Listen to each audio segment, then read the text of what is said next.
Good morning, everybody. Welcome to the Inside Edge. It's Monday, January 6th, and I want to just put the modicum time period in some perspective. In just 17 weeks, vote by mail ballots will have already been cast for the 2025 primary election. These 5 months, they're going to go by just like that. And for those who speak of a governor's race in absolute certainties, here's a spoiler alert.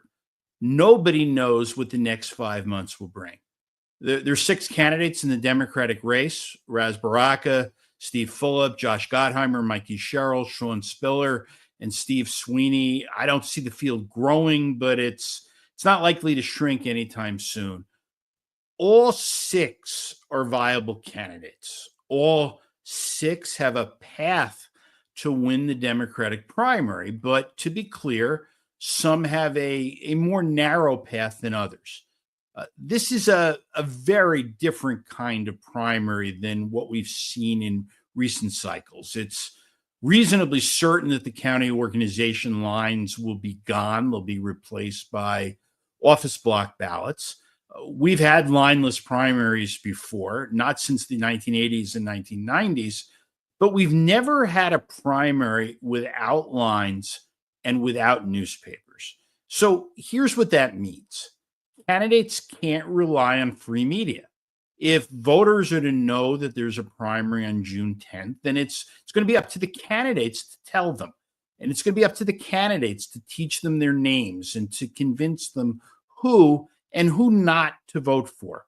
So we should all begin to think about the totality of what we're looking at here.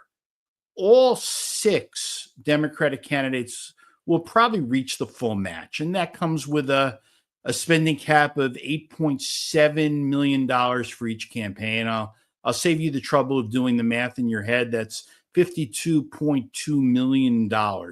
Only on the Democratic side. We're not even talking about the Republicans yet. And hard money is the great equalizer. All six candidates will probably spend about the same. Some are going to do it more efficiently than others, but they'll spend about the same. So this campaign can be won or lost on soft money. And that's what we should be watching. Fulop's super PAC had over $9.5 million cash on hand.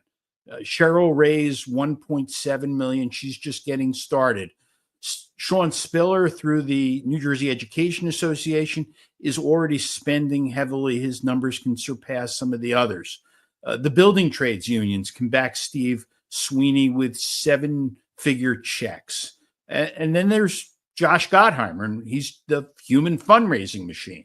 And just a handful of mega donors and transfers from his congressional campaign, Gottheimer will have piles and piles of money.